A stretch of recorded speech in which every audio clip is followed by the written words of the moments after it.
Nous sommes très heureux de vous retrouver sur Medi 1. Soyez les bienvenus dans l'invité de la rédaction. Excellente année 2024 à tous.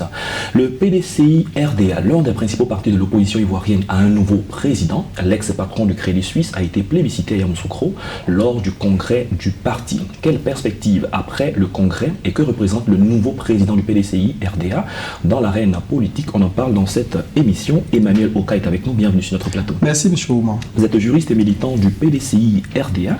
Avec vous, nous allons décrypter l'actualité dans le parti. Alors, qu'est-ce qui est d'actualité en ce moment au PDCI RDA? Alors, c'est l'élection, il y a quelques semaines, du ministre Tidjane Thiam comme troisième président du PDCI RDA à la suite du congrès extraordinaire qui a eu lieu à Yamoussoukro avec un score extrêmement important, notamment 96,48% des voix, ce qui signifie qu'il y a eu une adhésion totale des militants et militantes congressistes du PDCI RDA en sa faveur, afin qu'ils puissent nous porter à l'élection présidentielle de 2025. Alors, un congrès qui a été longtemps préparé, qui devait se tenir ici à Abidjan, finalement a été déporté à Yamoussoukro. Revenons sur les circonstances de ce qui s'est passé. Alors, c'est avec beaucoup de peine que nous avons vu qu'il y a deux militants du PDCI RDA qui ont resté en justice contre le parti. Ils avaient un certain nombre de récriminations à l'encontre du parti. Bien heureusement, tout s'est bien terminé et nous avons pu tenir le congrès le 22 décembre à Yamoussoukro. Quel est votre point de vue sur les raisons, les motifs pour lesquels ces militants ont resté en justice? Alors, j'estime que ce sont des raisons qui auraient pu être réglées en interne. Il y a des mécanismes internes, notamment aller à un bureau politique pour poser toutes ces récriminations-là, ou même voir des vice-présidents qui auraient pu en interne régler cette situation, ou même aller au congrès extraordinaire qui avait plein pouvoir pour résoudre toutes les difficultés avant qu'on ne puisse passer au vote. Mais comme je l'ai dit, tout cela est derrière nous. Aujourd'hui, nous regardons l'avenir avec sérénité. D'accord, on regarde l'avenir avec sérénité. Après le congrès, quelles sont les priorités selon vous? Alors, les priorités du nouveau président élu, c'est naturellement de revoir tout le dispositif interne du PDCI RDA à travers une véritable restructuration au niveau des délégations, au niveau des structures spécialisées, entre autres, pour rendre le parti beaucoup plus performant. Il avait parlé d'autonomie, des structures, des délégations, entre autres, et donc nous attendons cela avec impatience. Parlons du nouveau président, qui est le troisième président du PDCI RDA, Tidjane Thiam. Qui est-il en réalité? On parle de l'ancien patron du Crédit Suisse, mais vous qui êtes militant du PDCI, comment est-ce que vous le définissez?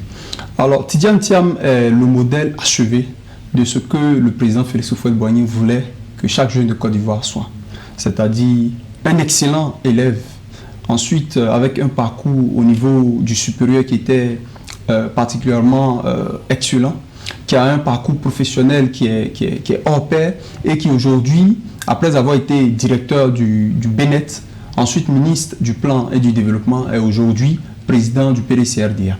C'est la volonté des militants du PDCI RDA de voir autre chose après le décès de feu le président Aimé Henri Konan Bédié, de voir une nouvelle dynamique, de voir un parti beaucoup plus rajeuni, afin que chaque Ivoirien puisse véritablement se revoir dans ce PDCI RDA qui fait rêver et naturellement nous porter au pouvoir d'État dès octobre 2025. Que pensent ces pairs de ce que vous dites de Tidjane Thiam? Ces pairs, je fais allusion à l'ex-secrétaire général Dikawé, je fais allusion à Jean-Marc Yassé, je fais allusion à toutes ces personnes qui le connaissaient mieux, qui ont servi le parti, qui continuent de servir le parti. Alors, toutes ces personnes que vous avez citées étaient présentes au congrès extraordinaire qui a vu l'élection du ministre Tidjane Thiam. Le président Félix Houphouët-Boigny aimait à nous le dire, la politique, c'est la saine appréciation des réalités du moment. Et à mon avis, et c'est l'avis notamment des militants du PDCI RDA qui ont fait un véritable plébiscite pour le ministre Tidjane Thiam, c'est qu'il était la personne la mieux indiquée, la mieux outillée pour pouvoir être à la tête du PDCI RDA. C'est ce qui justifie notamment ce plébiscite-là. Je pense que telle est la posture des personnalités telles que le ministre Jean-Louis Billon, du ministre Maurice Kakou-Gikawe, qui naturellement peuvent estimer que légitimement ils auraient pu être président du PDCI RDA. Mais on ne pouvait faire qu'un choix et un seul choix. Et cette personne-là, c'est le ministre Tidjane Thiam. D'accord. Tidjane Thiam face maintenant à l'opposition, face au parti au pouvoir. Qu'est-ce qu'il représente dans l'arène politique ici en Côte d'Ivoire, de votre point de vue? Tidjane Thiam représente une dynamique nouvelle. Comme je le disais tantôt, les Ivoiriens veulent voir autre chose. Nous sommes dans un engrenage depuis un peu plus de 30 ans avec des guerres par-ci, des coups d'État par-ci. Et les Ivoiriens estiment qu'il faut des hommes politiques neufs qui peuvent impulser une nouvelle dynamique pour la Côte d'Ivoire. Des hommes politiques qui vont gérer la Côte d'Ivoire au profit de tous les Ivoiriens. Et à ce niveau-là, je pense que la meilleure personnalité, c'est le ministre Tidjane Thiam face à tout ce qu'on voit en face au niveau du parti au pouvoir. Il n'y a pas mieux. Dans l'opposition, il est aujourd'hui, comme président du PDCRDA, naturellement, la figure de proue de l'opposition ivoirienne. Je vous rappelle que le PDCRDA est le premier parti d'opposition avec une vingtaine de mairies, une soixantaine de députés, un groupe parlementaire. Donc, naturellement, le ministre Tidjane Thiam est le nouveau chef de file de l'opposition ivoirienne. En matière d'ouverture d'esprit, de collaboration avec l'opposition, selon vous, qu'est-ce qu'il va faire, Tidjane Thiam, par rapport à l'opposition qui est émittée, où chacun regarde de son côté? Alors, avant même qu'il ne soit président du PDCADA, il était en Côte d'Ivoire. En moins de 2 jours, il avait fait le tour de tous les principaux leaders politiques de la Côte d'Ivoire. C'est-à-dire, en 2 jours, il avait réussi la prouesse de rencontrer le patron du RHDP, le président Ouattara Alassane, le patron du PPACI, le président Laurent Gbagbo, et notre défunt président Aimé Henri Konan Bédié. C'est dire la capacité de l'homme à pouvoir rassembler et pouvoir créer une certaine forme de cohésion. Je pense naturellement qu'il ira vers ses pairs présidents de partis politiques de l'opposition, déjà, notamment le président Laurent Gbagbo, le président Charles Blé Goudé et tous les autres, afin que cette opposition-là puisse faire front commun pour affronter le RHDP en 2025. Après près de 20 ans passés à l'extérieur, loin des réalités de la Côte d'Ivoire, qu'est-ce qu'il devra faire pour une mise à jour? Parce qu'on est à près de 2 ans de 2025, c'est court. Je ne pense pas que le ministre Tidjane Thiam ait une mise à jour à faire, parce que ce que nous voyons aujourd'hui en Côte d'Ivoire, il est en grande partie le concepteur. C'est ce qu'on avait appelé les 12 chantiers de l'éléphant d'Afrique. Je vous rappelle que le ministre Tidjane Thiam a été patron du BNET pendant près de 4-5 ans, avant d'être ministre du Plan et du Développement. Donc il n'y a pas de mise à jour à faire. Le ministre Tidjane Thiam est un monsieur qui connaît parfaitement la Côte d'Ivoire. Et au plan économique, comme de même, il n'était pas là, il a eu à faire énormément de démarches au profit de l'État de Côte d'Ivoire. Donc pour moi, c'est un homme qui connaît le terrain et qui va s'adapter convenablement afin d'offrir un programme, une vision nouvelle aux Ivoiriens. Parce que ce que les Ivoiriens attendent, c'est qu'on leur fasse des propositions par rapport aux difficultés qu'ils vivent au quotidien. Et là, les propositions, la mise en œuvre est la plus importante. Quand on est opposant, tout ce qu'on peut faire, ce sont des propositions. C'est de tirer la sonnette d'alarme sur les difficultés qu'ils vivent, c'est de mettre en exergue les tâches de la gouvernance et de faire des propositions, quitte à eux, notamment les Ivoiriens, de pouvoir prendre la bras le corps. Au niveau social, qu'est-ce qui est urgent de votre point de vue? Alors, au niveau social, ce qui est urgent, c'est, à mon avis, et je peux me tromper, la formation des Ivoiriens et, d'autre part, améliorer les conditions pour qu'ils puissent se soigner convenablement. Si vous parlez de formation, le PSGouv a initié des milliers de milieux de formation avec la reconversion de beaucoup de jeunes.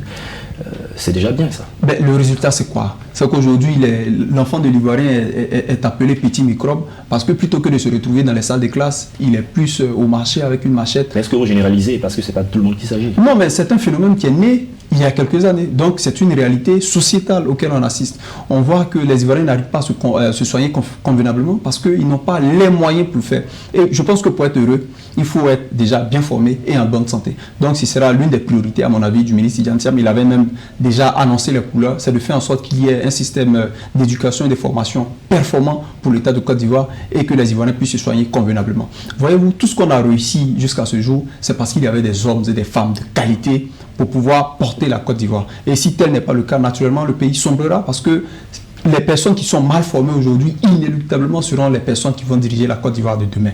Donc, c'est de faire en sorte qu'ils soient bien formés afin que demain, quand ces jeunes, nous les plus jeunes notamment, auront un certain nombre de responsabilités au niveau de l'État de Côte d'Ivoire, que nous puissions agir convenablement dans l'intérêt de l'État et des fils et filles de Côte d'Ivoire. Certainement la dernière question, puisque vous parlez de formation au niveau du PDCI RDA, comment est-ce que le PDCI est organisé pour assurer la formation de tous les militants, notamment et plus précisément des jeunes, pour que d'année en année, il y ait des cadres davantage compétents qui occupent les responsabilités? Comment le voit? Le PDCI est le parti précurseur en l'espèce, notamment dans le cadre de la formation, parce que nous avons en interne ce qu'on appelle l'Institut de formation politique du PDCRDA, qui a la charge de former les militants, les secrétaires généraux des sections et toutes les personnalités dont nécessité il y a. Mais je pense qu'avec le nouveau président du parti, il a dit lors de son discours de lancement de campagne à Yamoussoukro, la formation sera au cœur, notamment la formation des militants, sera au cœur de son action politique, afin qu'on ait des militants suffisamment outillés